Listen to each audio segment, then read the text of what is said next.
Okay. It's the regular council meeting held Monday, February 14th, 2022 at 6 p.m. Just a reminder for everyone in attendance today, including those visiting us by Zoom, that the meeting is always recorded. So the first item is adoption of the minutes. We have two sets of minutes in front of us, the Governance and Operations Committee meeting and the regular council meeting of January 10th, 2022. The recommendation is that the minutes of both meetings be adopted as circulated. Do I have someone to make that motion? So moved, Robert. Councillor Kashoni and Councillor Gattafoni Robinson. Does anyone see any errors or omissions in the minutes? Nope. Okay, all in favor? Aye. Against, if any? Carried. Thank you. Public question period. Ms. McIsaac, do you have any written submissions for today? No, we haven't received anything. Okay, great. And it's Ms. Lucchini, is there anyone upstairs with you? I have no one here today, no. Okay, and we don't have any participants on Zoom, so I think we can bypass public question period. Item number 3, communications. So 3.1 is school district number 2022 scholarship program. And Michelle, Ms. McIsaac, are you taking this one today? Yes, I will. Thank you, Your Worship. And so this is typically a Governance and Operations Committee meeting agenda item, but because of lack of business, we've scheduled it as on the regular council agenda tonight. Council is familiar with the school district number 20 scholarship program that the city contributes to on an annual basis. You support not only the J.L. Crow Secondary School, but also the cooperative education program with scholarships annually in the amount of $650 each. This has been ongoing for many years, and in 2011, the amount of the scholarship was increased from $500 to $600 each, and then remained unchanged until 2017, when it was increased to $650 each. It is understood, though, that in 2020, we had a very unusual year with COVID restrictions, and there was no graduation ceremony. And at that time, council was asked to recognize the grad class in some extra way. And that year had provided an additional $250 scholarship for J.L. Crow. The request did not come forward in 2021 with respect to this extra scholarship, but as part of their submission this year, they are asking if the city would be providing that $250 extra scholarship again this year. It is being recommended that council reaffirm their support of the annual scholarship program in the amount of $650 each for the J.L. Crow Secondary School and the cooperative education program. It isn't felt necessary to continue with the $250 scholarship, although activities might look a little different this year. It is really hoped that there will be graduation ceremonies available for the students of both of the schools. So with that, the recommendation is before you for your consideration. Okay, Councillor Kashoni, do you have your hand up? Yes, just before we make the motion, 217 to 222 is 5 years and 10% or 2% or whatever it happens to be. I think there should be some appetite for increasing it. And if not, then I think we should approve the extra 250, because this year has been just as grueling for those students, just as grueling for those teachers and everything at that school. So it'd be nice to have the extra 250, but I'll let somebody else make the motion. I've spoken what I believe we should do. Thank you. I would move the extra 250 in addition to what we have done in the past for the year 2022. I'll second it. Okay, Councillor Santori, Councillor Jones. Okay, any other discussion on this matter? Okay, Councillor Dobie, you had your hand up? Am I on mute? Okay, No. so at the bottom of that letter, this 250 is just for 1 year only. They'll apply again to us next year, I assume? They do Right. reach out annually to Yeah. council with respect to the request. Yes. Okay, thank you.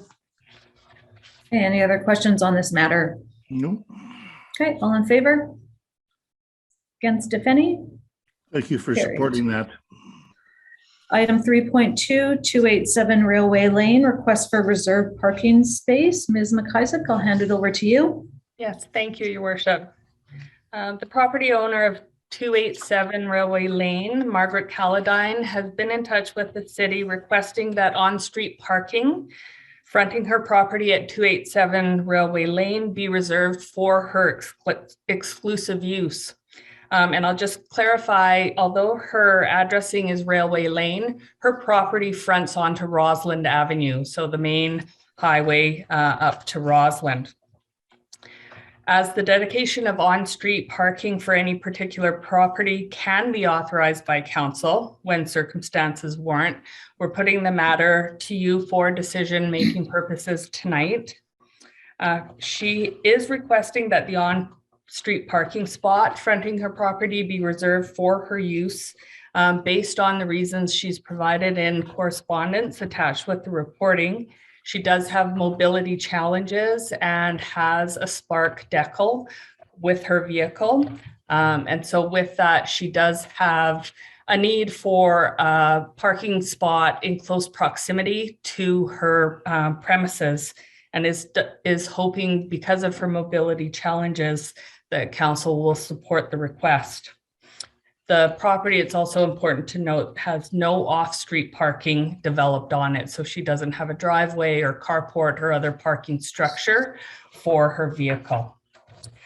Where council has in past agreed to such dedicated use, the practice has been that the responsibility for any costs associated with preparing and installing the signage necessary are those of the applicant, and in this case, the property owner. So it would be recommended that if council does agree, that the property owner assume the costs in this circumstance, because we would need 2 signs designating the appropriate spot.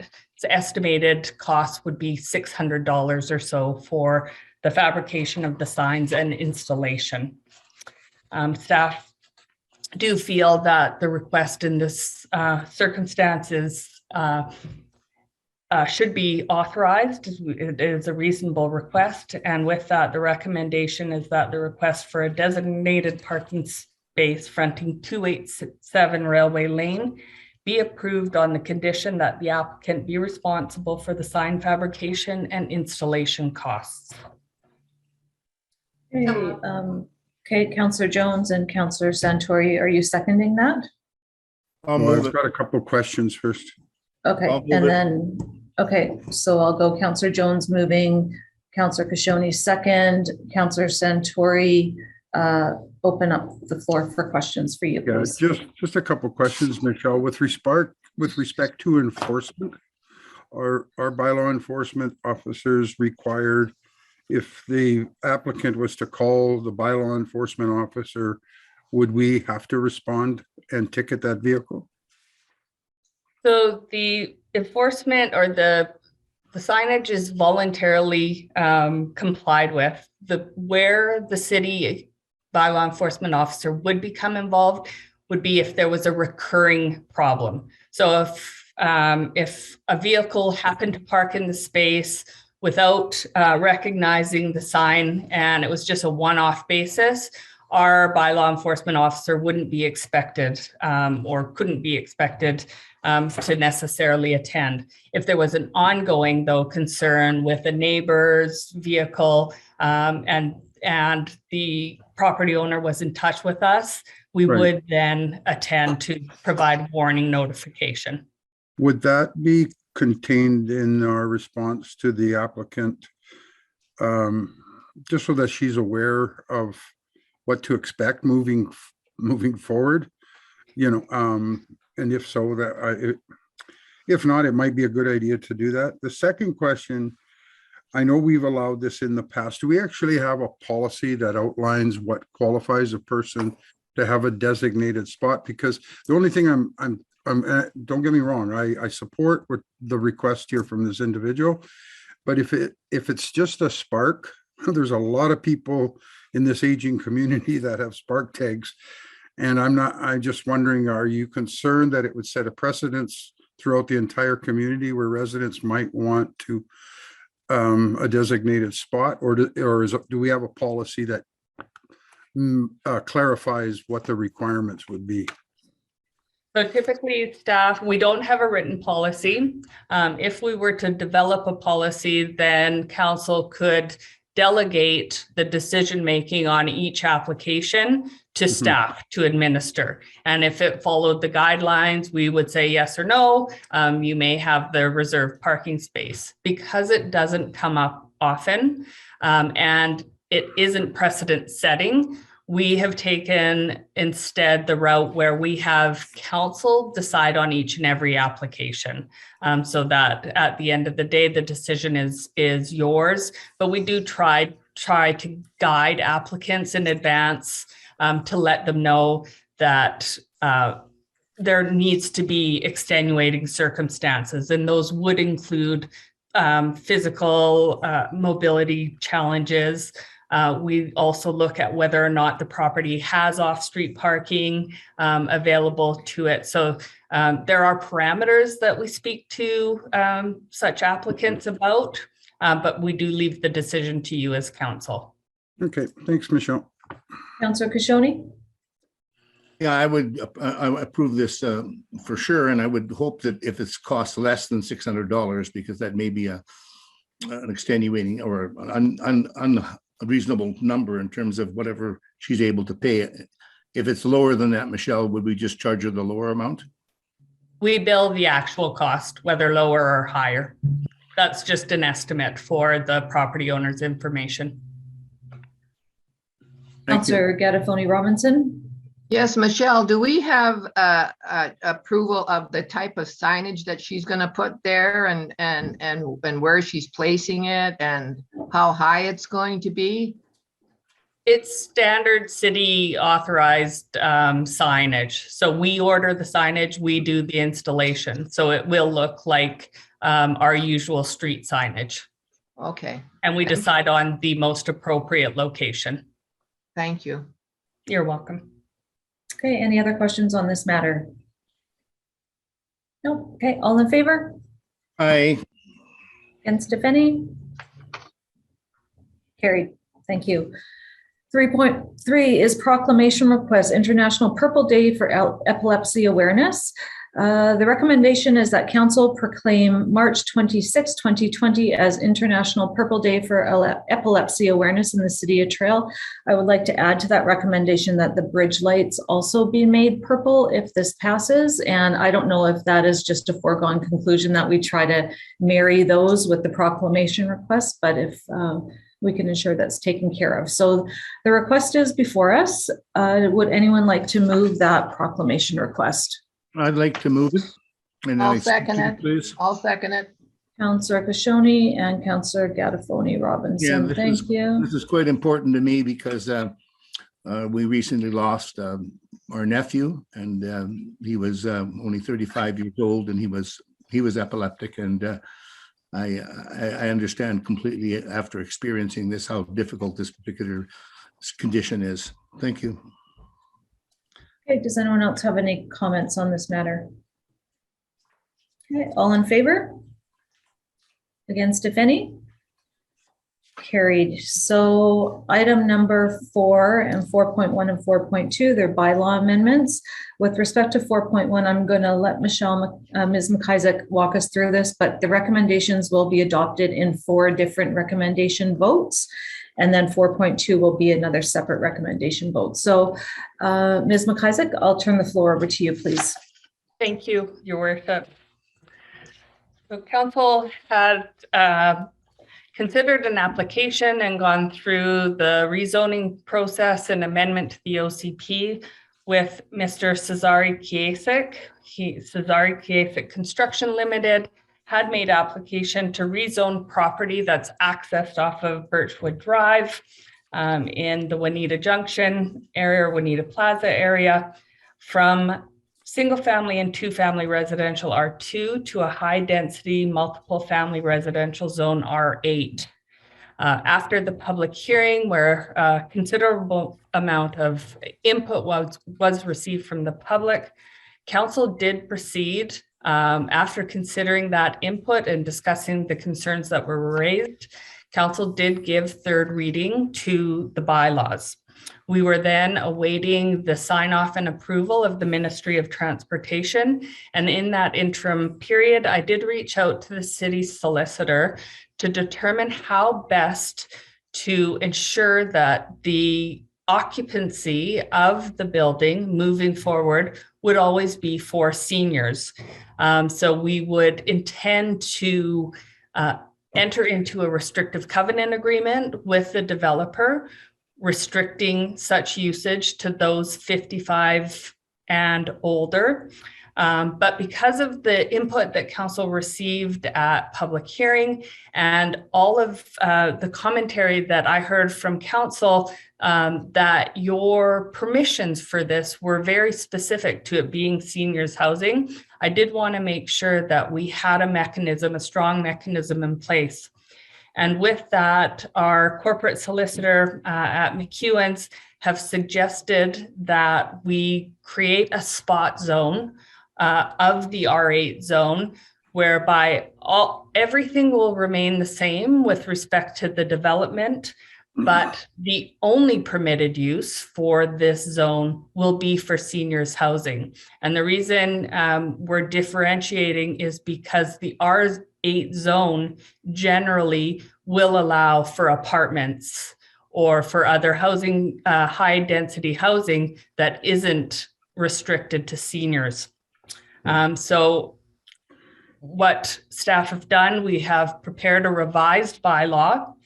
Because you had given 3 readings to the zoning bylaw amendment bylaw, what would be required if you agree with the process that we are recommending is that you rescind third reading, agree to amend the bylaw to create the spot zone as is being recommended, and give then the amended bylaw third reading, and then proceed with the final adoption of the bylaw, since we now have the sign off and approval of the Ministry of Transportation.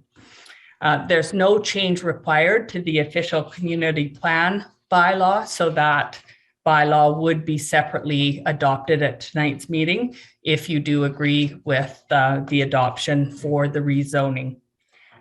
So with that, if there are any questions with respect to process, I will try my best. I know it is rather complicated because we need you to rescind the third reading, but I'll try my best to answer those. Councillor Santori, go ahead. Is Mr. Kasich aware of the change, and if so, is he in agreement with it? Mr. Kasich was aware that we would require a restrictive covenant, and this is basically embedding in our land use mapping that same restriction. So we don't suspect there'll be any concern whatsoever. He was more than agreeable with entering into the restrictive covenant, which we will also do. The only other question I have, and I know that they, once or if it gets constructed, they will form a strata council amongst the owners of the building. And I know that as a strata, they can, in their bylaws, make it so that all of the suites or apartments must be owner occupied, and that they cannot turn it into a rental property.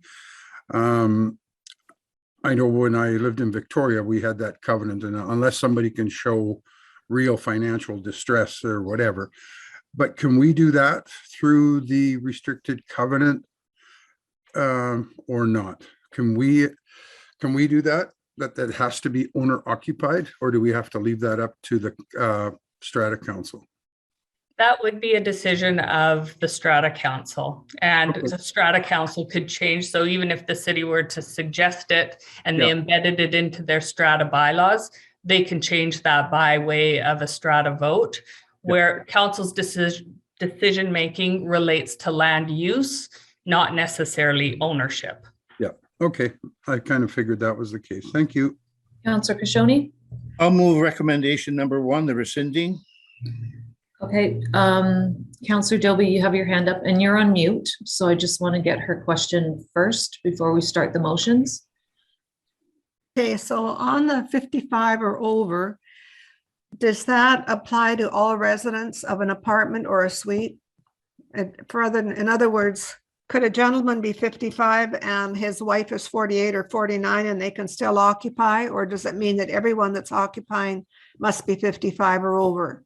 Because I could see maybe a single mother that's maybe over 55 and her son's moved back to Trail, or her daughter, and decides to move in with her and she's only in her 30s. So how in-depth is this restriction in terms of 55? When it says residents, does that include everybody that lives in the apartment? That would be the understanding, yes. And that's quite common with strata regulations as well, whereby all occupants, there's certain restrictions or a relaxation of restrictions for, say, visitors, for family members who may come for a visit. But the understanding and expectation is that all occupants of the property or of the suite would be 55 years or older. Okay, thank you. Counselor Gattafoni Robinson, go ahead. Yes, Michelle, when we were having this discussion on 55 and over, Mr. whatever his name is, I'm sorry, I don't know how to pronounce it, said that they would be residents of Trail. Where does that come into the picture? I believe what he was referring to when he was making reference there is that he would intend to target ownership to Trail residents only.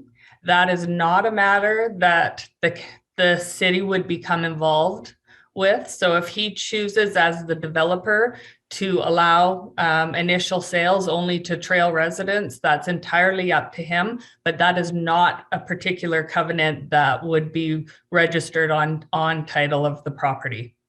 Okay, thank you. Okay, Counselor Kashoni, your hand is up still. Are you Just got making the the motion. motion? Yeah, I got the Okay, motion. so Need a seconder.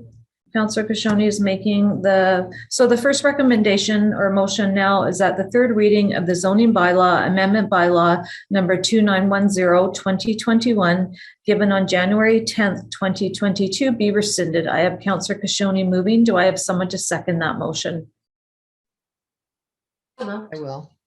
Counselor Jones, thank you. Any questions on this? No. All in favor? Against, if any?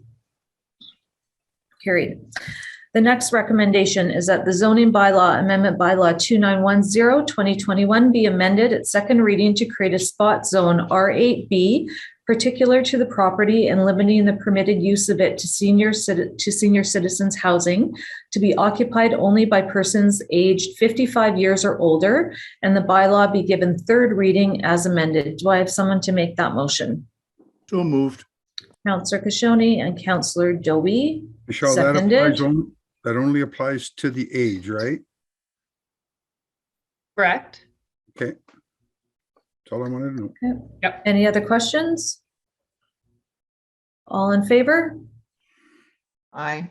Against, if any? Carried. The third recommendation, that the zoning bylaw amendment bylaw 2910 2021 be adopted. So moved. Counselor Jones, do I have someone to second that? I will. Counselor Gattafoni Robinson, thank you. Any questions on this? All in favor? Aye. Against, if any? Okay, Counselor Santori against. Carried. And the recommendation, the fourth one is that the official community plan bylaw amendment bylaw 2911 2021 be adopted. So move. Counselor Gattafoni Robinson and Counselor Jones seconding. Any questions on this one? Saying nothing, all in favor? Aye. Aye. Right. Against, if any? Counselor Santori against? Carried. Thank you. Yeah. Okay, the next item is the building bylaw amendment bylaw 2915-2022, first, second, and third readings. And Ms. McIsaac, I'll turn that over to you, please. Yes, thank you. Council will recall that the Regional District of Kootenay Boundary had advanced a request to the city to exempt 2 regional district properties from the building permitting requirement so as to not trigger an environmental assessment. So that was the RDKB McKelvey Creek landfill property and the RDKB Columbia Pollution Control Center. So the building bylaw, as was being considered for advancement, staff did also look at city properties that might be pertinent to exempt from the same building permitting process for the same reasons.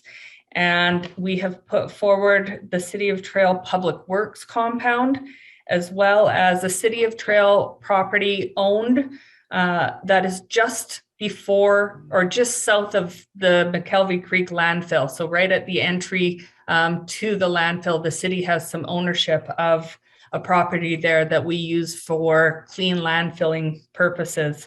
So it was thought important to include those 2 city properties in the bylaw amendment so that these 4 properties would be exempt from building permitting requirements.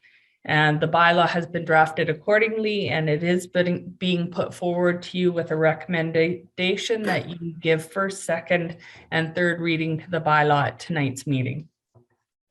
Who moved, Robert? Okay, Councillor Kashoni moving. Is there someone to second that? Councillor Adobe, thank you. Is there any questions on this matter? Oh, boy. Councillor Santori, go ahead. Sorry, folks. It's one of those agendas. I think I asked the question before regarding, like, who's going to ensure or monitor the construction where applicable, that it actually meets BC building code and any other requirements that a normal, that a regular applicant would have to ensure safety of the general public, et cetera? Who would monitor that? So given that these are both controlled by local governments, being either the City of Trail or the Regional District of Kootenay Boundary, and large projects are being proposed, the engineering will have to be provided.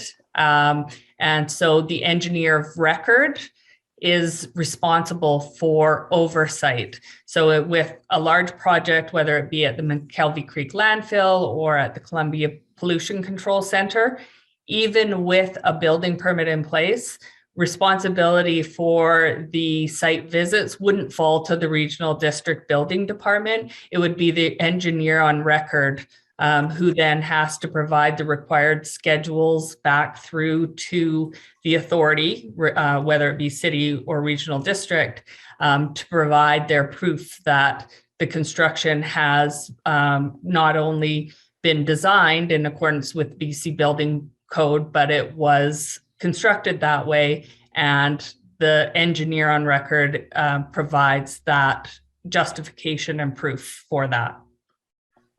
Okay, I get that, and I'm not going to prolong it, but that's a bit of a conflict of interest in that he is responsible for providing all the schedules and everything else, but generally it's up to our building inspecting or the regional district to ensure that all those addendums that are being provided by the engineer are in fact attached and part and parcel of the work that's being done. But I'm not going to prolong it. I'm just worried about to ensure that our, the regional districts and inevitably the city's interests are covered so that we're not looking at potential liability down the road. Okay, I support Councillor what we're doing. Kashoni. I believe all that was covered in the letter that was sent. And also we've already moved ahead to hire a project engineer at a cost of $239,000 for the large sewer project.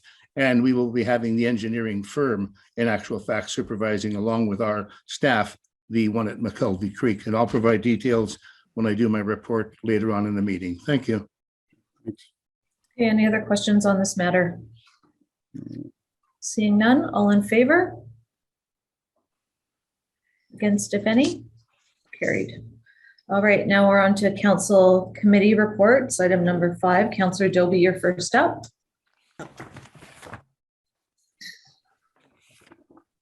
Okay, I just have a few things to report. Along with some other council members, on January the 19th, I attended the Community Economic Development Zoom webinar that we had.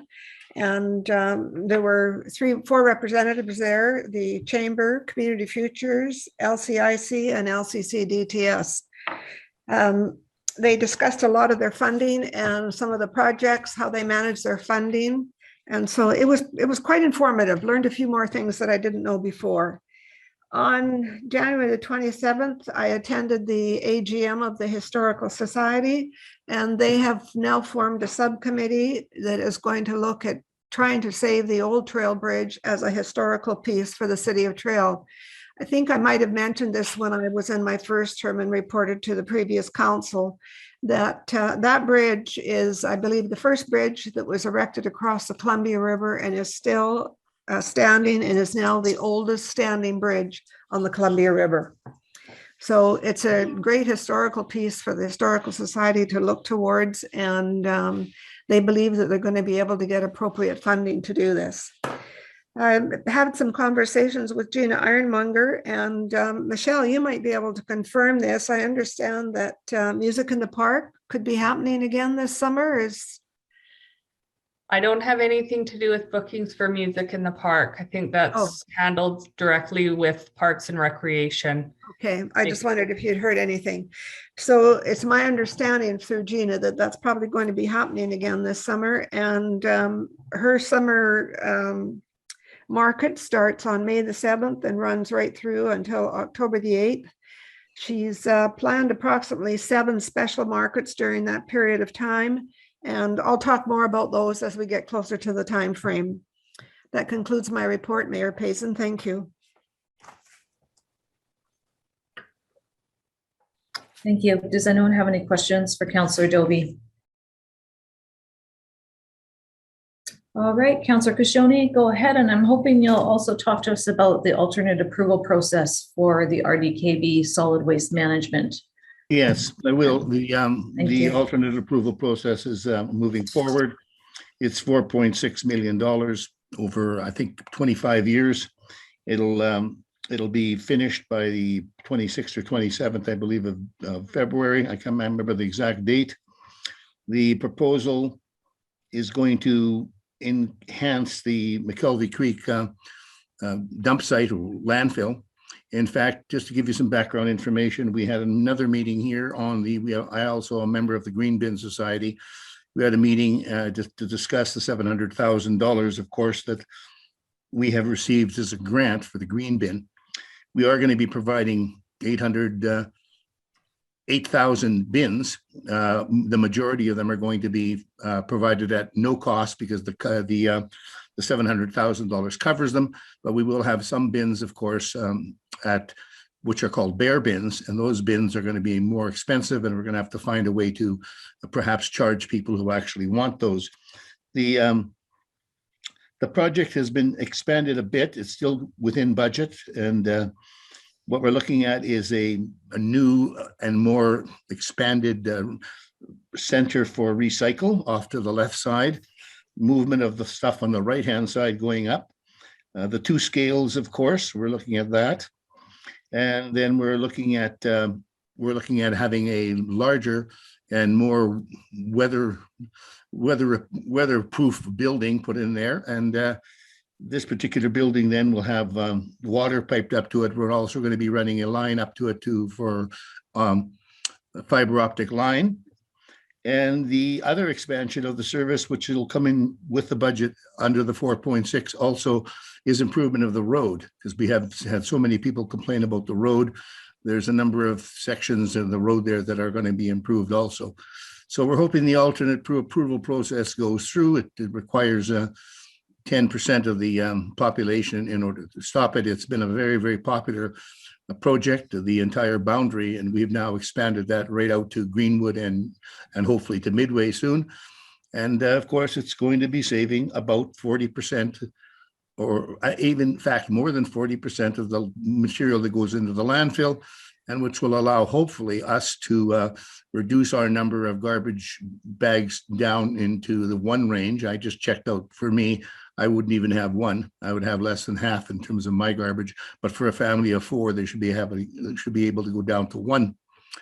And the two scales, which was actually put into the budget in 2014, now is confirmed, and we'll have one in and one out so that you'll have a cycle. The last thing that we're going to have is that we are going to also reinforce the areas where the organic waste is deposited because of the weight of the trucks. And of course, the charge for the organics will be considerably less, probably $40 to $50 a ton less than the general $110 or $115 rate that we charge now. So we're not going to increase any rates at all for this year for 2022. Councillor Fashoni, before you continue on, can I just ask a clarifying question? You betcha. So everyone probably got this nice card from the regional district in their mail, and there's a virtual open house that people can register for on February 17th at 6 p.m. And this is for people to learn more. But if you are in favor of this, there's no action required, correct? Correct. Nothing. No, Okay. we're only interested in finding out how many people are opposed. And of course, since it's a region-wide service, you would have to have 10% of the 31,000 people who actually inhabit the regional district. But when we did this, when we did any of the boring in the areas there, we virtually had nobody opposed to it. And in fact, people have been supported it right through the whole boundary. And we've waited 7 years for this now. And I've got to give you a little bit more information, unfortunately, because of the supply chain, which somebody else talked about here just before. And because we're having difficulty even buying these bins, we will not be operational in November 2022, but we will be operational in May 2023. And that delay there, is hopefully not going to cost us any more money because we're going to try to sign the contracts all up ahead of time. But a lot of the people we're talking to just simply can't provide it, and that's what it's going to be. So the impact on the budgets for 2022 will be considerably less. In fact, I'm hoping there'll be virtually nothing. Okay, I'll kind of continue then.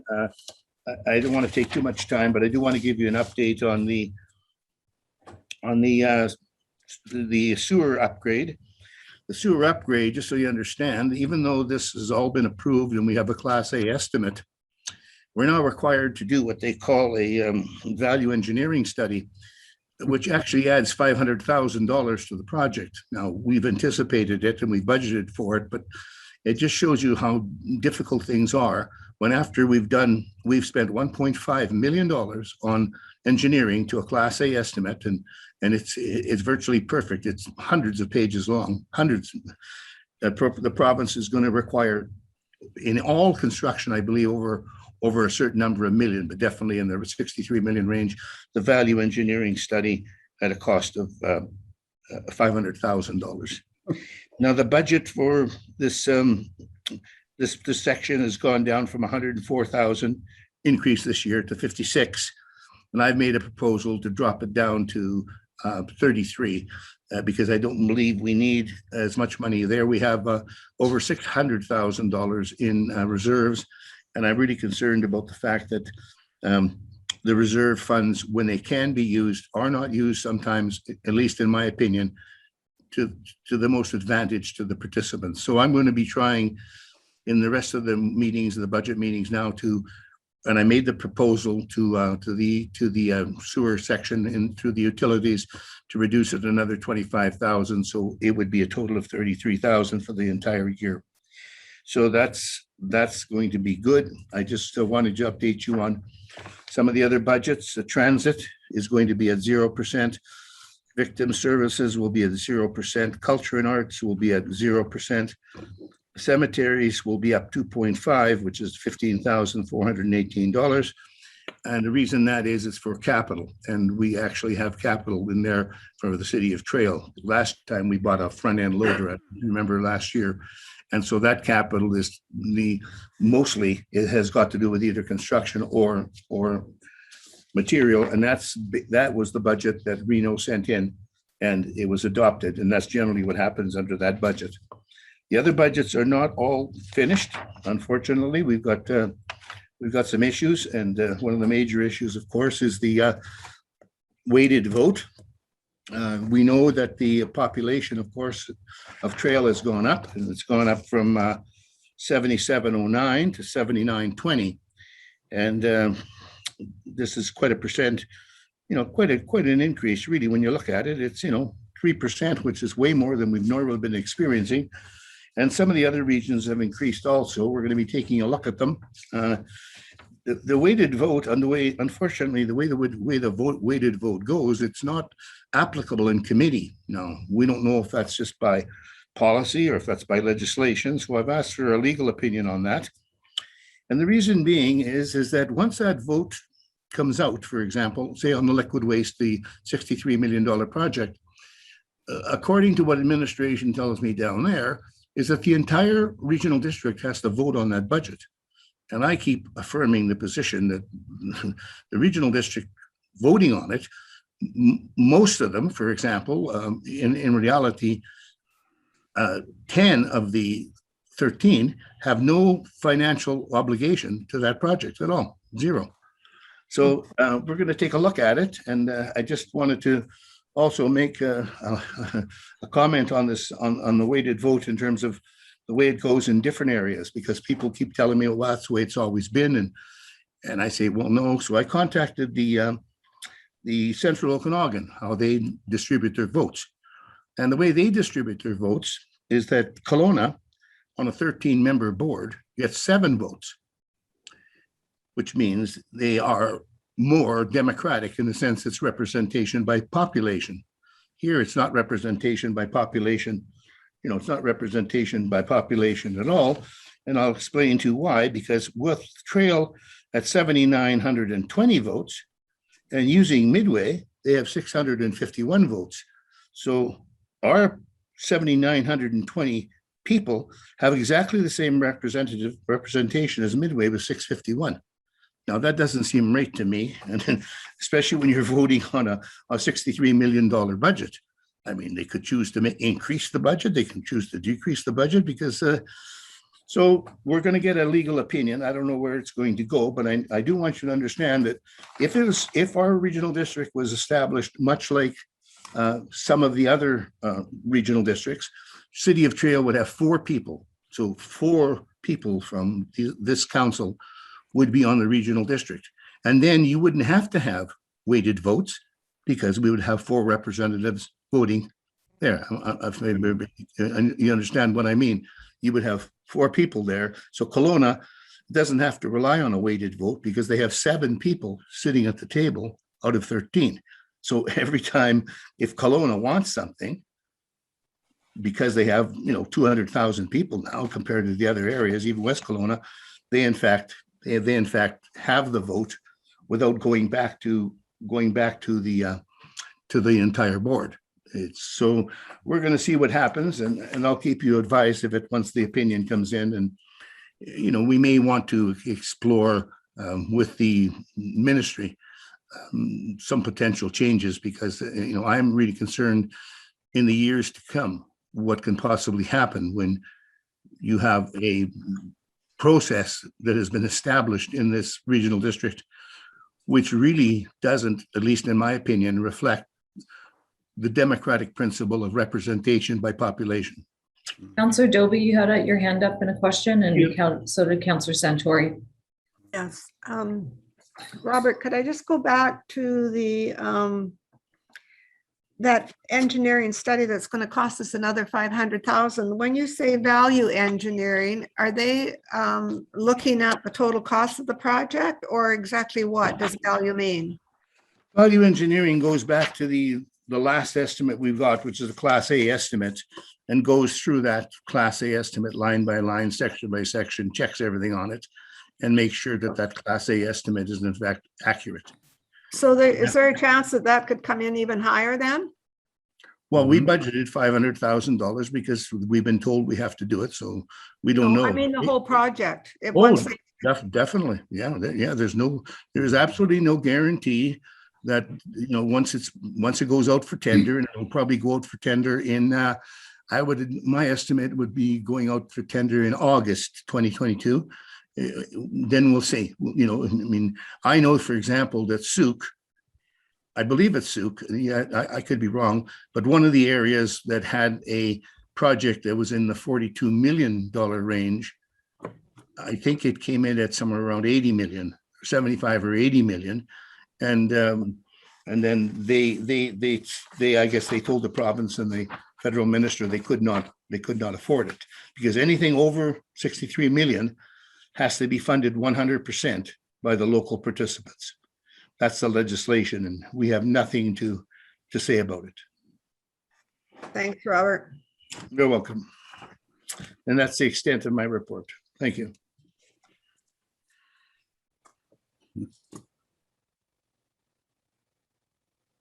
You're on mute. You're on Sorry, mute. thanks. Sorry, I muted because of my cough. You had a question, Councillor Santori? Yeah, a couple, I think.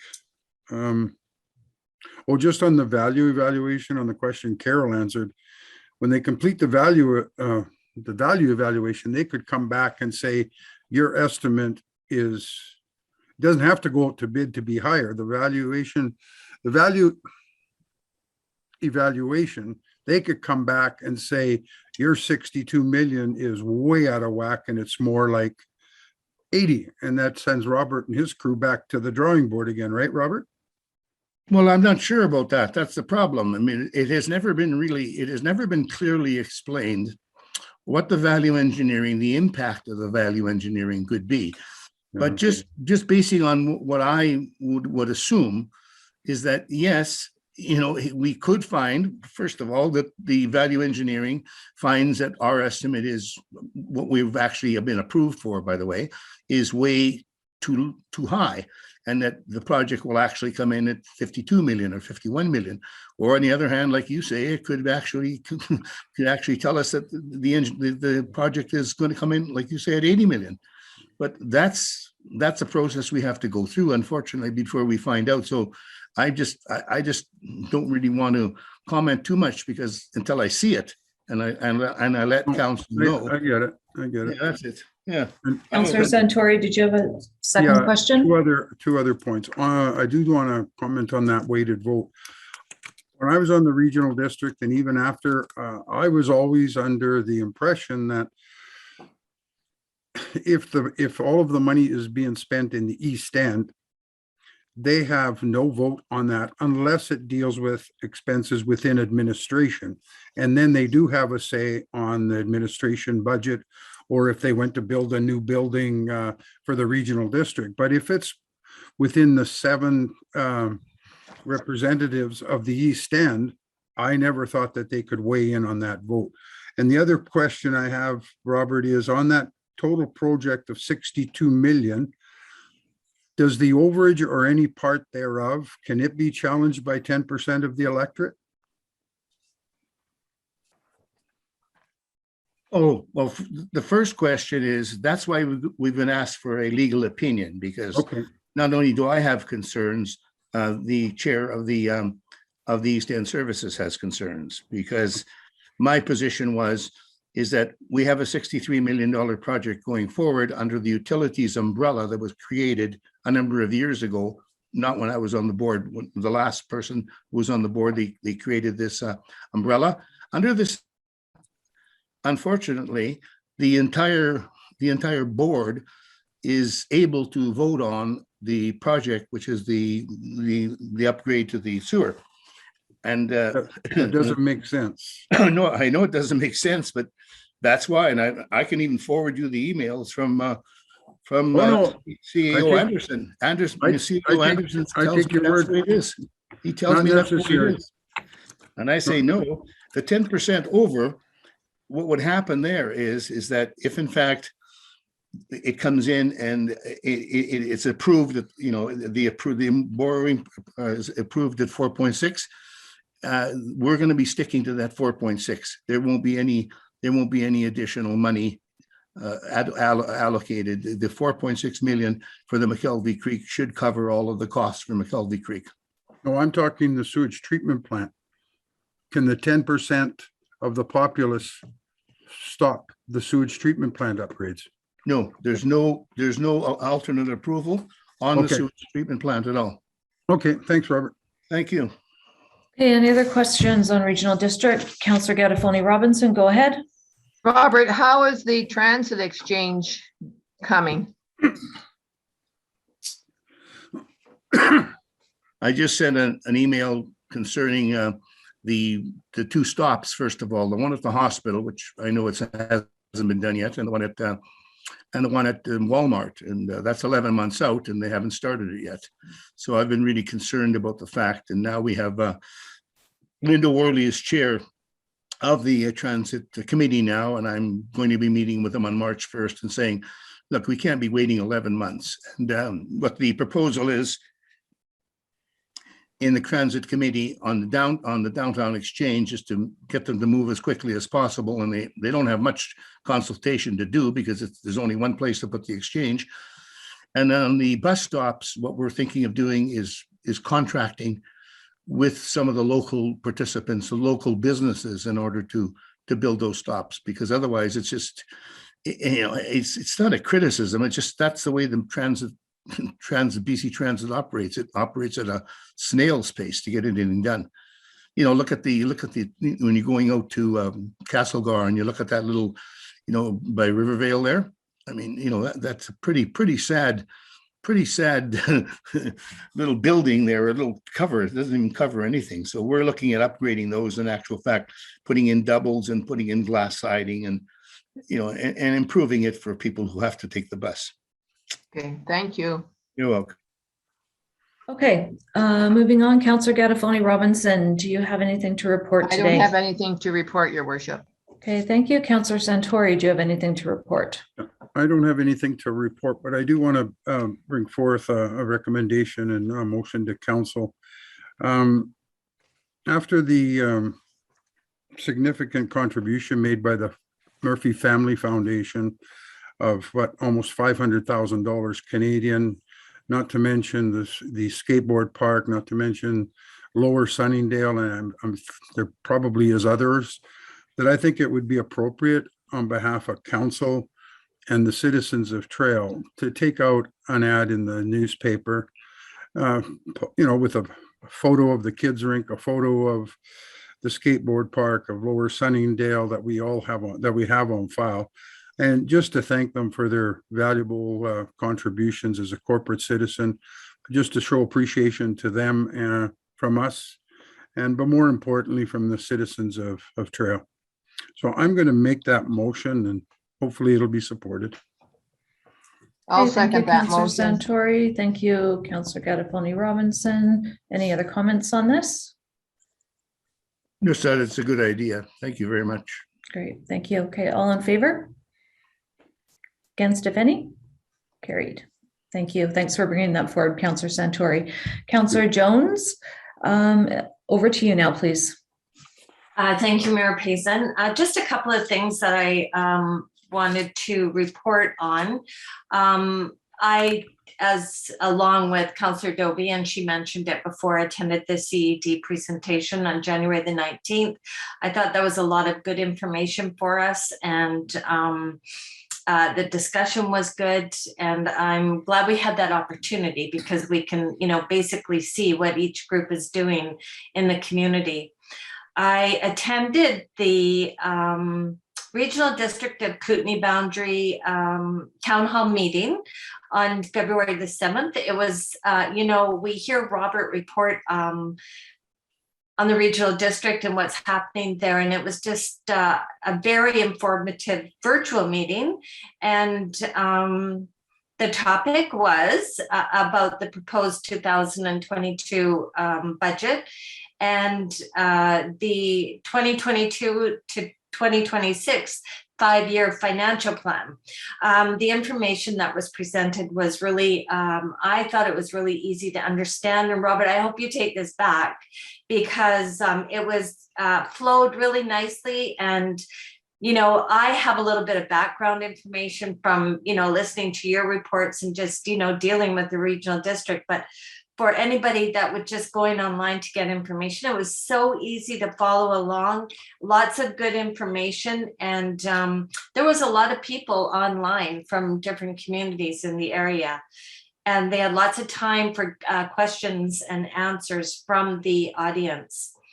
And you know what? It was really nice to be able to put a face to the name. When you see the reports now, I know, the face and the name that goes with the report. So that was really good for me. I thought, the staff did a great job. And Allie, very committed and knowledgeable about the work that she's doing. So if, people that attended really gave lots of good feedback too. I just have a couple of reminders that are coming up, things that are coming up. Tomorrow night is the second presentation, I believe, from the Respect and Communicate. Is that what it's called? Respect and Connect. Oh, yes, thank you. The Respect and Connect presentation. This is the second one of the series that's being presented. And this one is on addiction and the poison drug supply and what we need to know and how we can help. It's going to give us a better understanding, of course, of the opioid crisis. And it's a free event.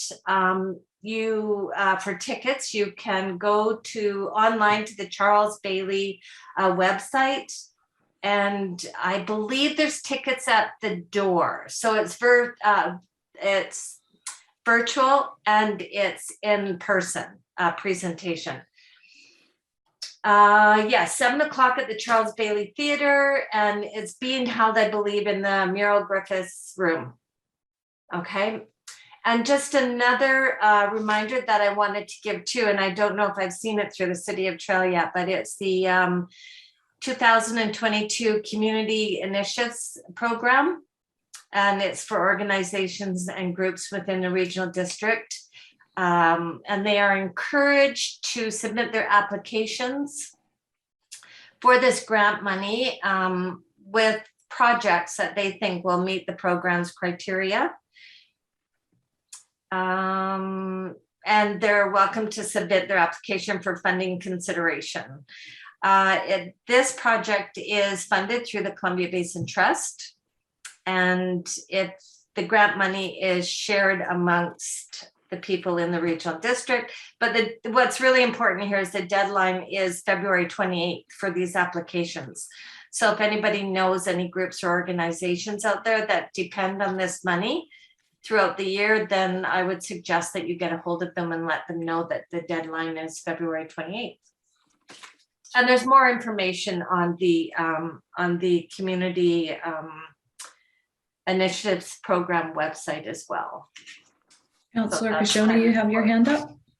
Oh, I just wanted to mention that, yes, that presentation of the budget, we've already had it at the regional district as an overview of the entire budget. And the original estimate on the City of Trail increase for 2022 has been $280,000. And then we are working through the East End services to try to reduce that as much as possible. But there's no doubt, though, that we have to expect that there will not be a budget like last year, which was virtually flat, because we have two major projects on stream. But I'll be explaining that in future meetings. But just keep that $280,000, in mind as a starting point, which I thought was quite high. Thank you. Councillor Jones, did you have anything else to report? No, that was my report. Thank you. Okay, is there any other questions of Councillor Jones? No. Okay, I'll move on to my report. So I attended the Highway 3 Mayors meeting.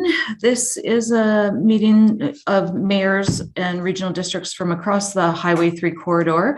We focus on priority projects that are brought to the ministry. And this meeting we had a meeting with TELUS. They came as guest speakers. They talked about improving cellular infrastructure and reception on Highway 3. And it was decided that the two areas of priority that will be advanced to higher levels of government are the Princeton to Manning Park area, as well as the Salmo, Creston, the Kootenai Pass area. I attended a West Kootenai Boundary Regional Hospital District meeting. We had a preliminary look at the priority equipment and projects for this year's upcoming capital budget meetings. So that'll be happening over the next meeting or two. We had elections for officers. So this year, the chair is Director Susan Hewitt from Caslow. I was once again acclaimed as acting chair, and I am very grateful and honored for the support provided by directors right across the regional district of Kootenai Boundary and Central Kootenai for my position as acting chair. Again, it's quite unprecedented for the city of Trail to have a director in this position for 3 years standing. So I'm very proud of that accomplishment. And I look forward to working with Director Hewitt, Chair Hewitt, and also the other directors through the hospital district. For the executive, your Arrow Lake, Slocan, Castlegar, and the Cusp representative is Director Leah Main, and she's from the Village of Silverton. The Kootenai area representative, which is Caslow, Nelson, and Salmo, is Director Janice Morrison from the City of Nelson. From the Boundary is Director Dana O'Donnell, who is the electoral area rep for Area D.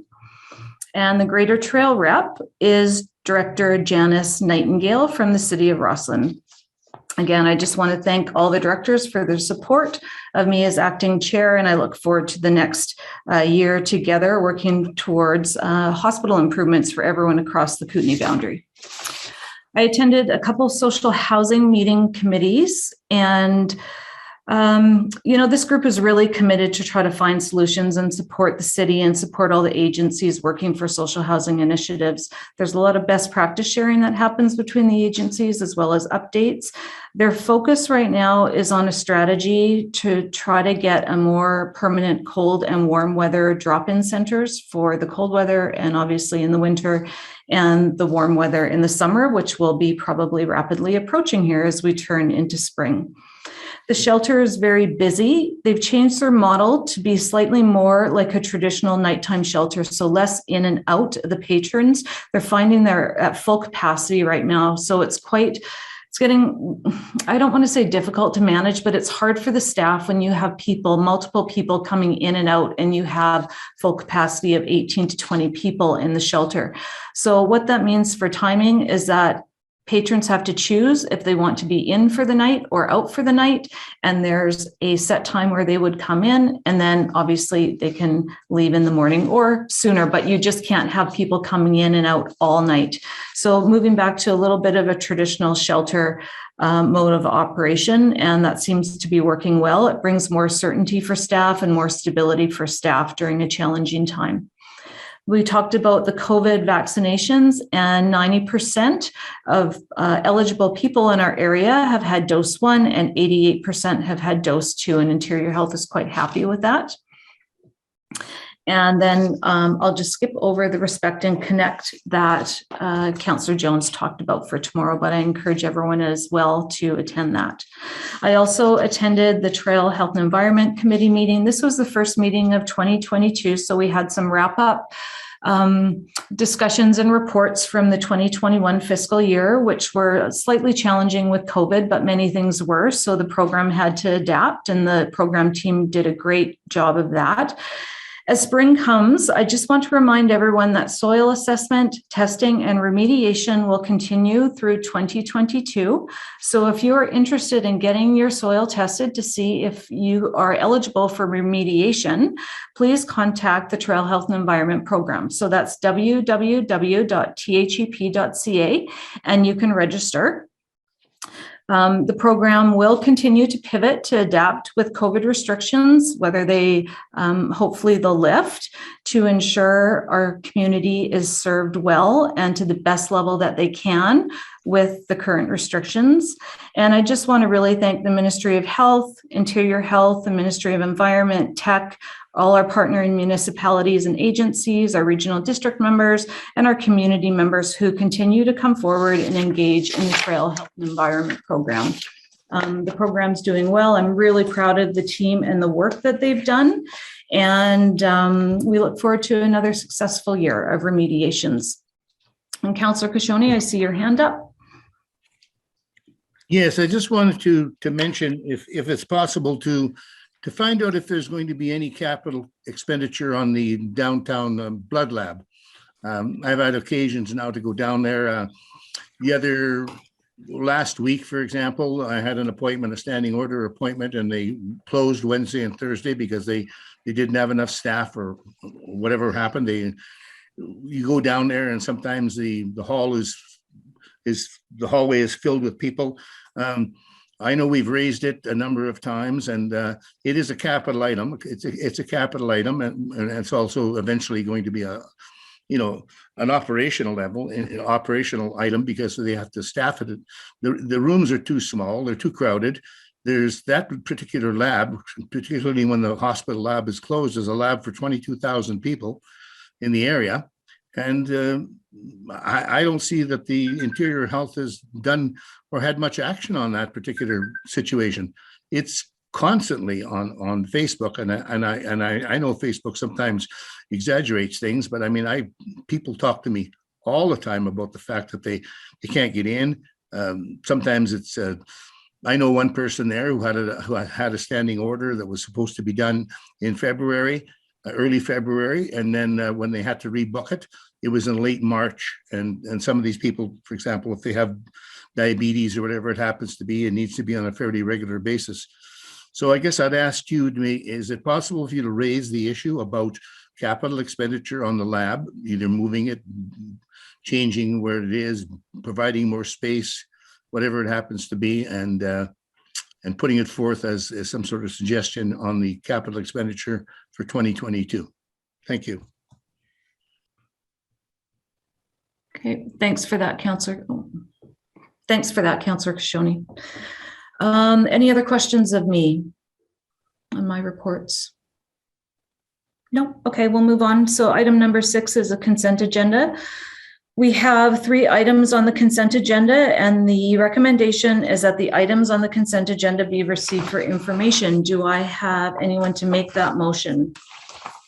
Yeah, can we, I'd like to make the motions that we do support the village of Cumberland with a letter of support.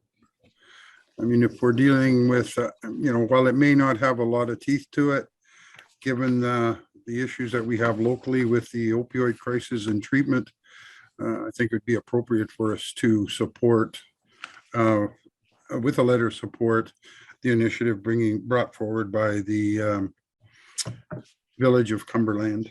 Okay, so can I have us please make the first motion to receive all 3 items on the agenda, and then Councillor Santori, it's okay, you can make the motion for a letter of support after that.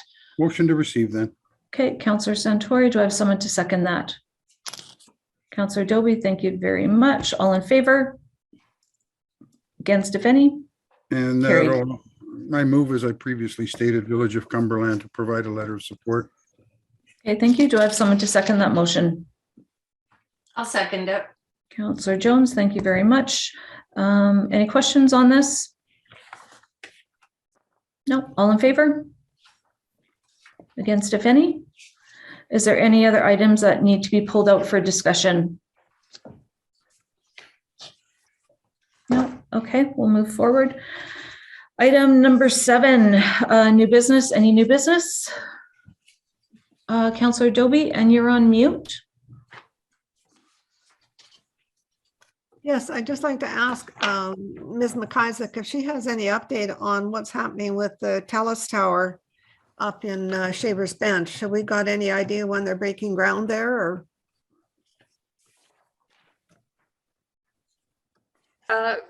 There's quite a process that I'm aware TELUS has to undertake with respect to the necessary approvals.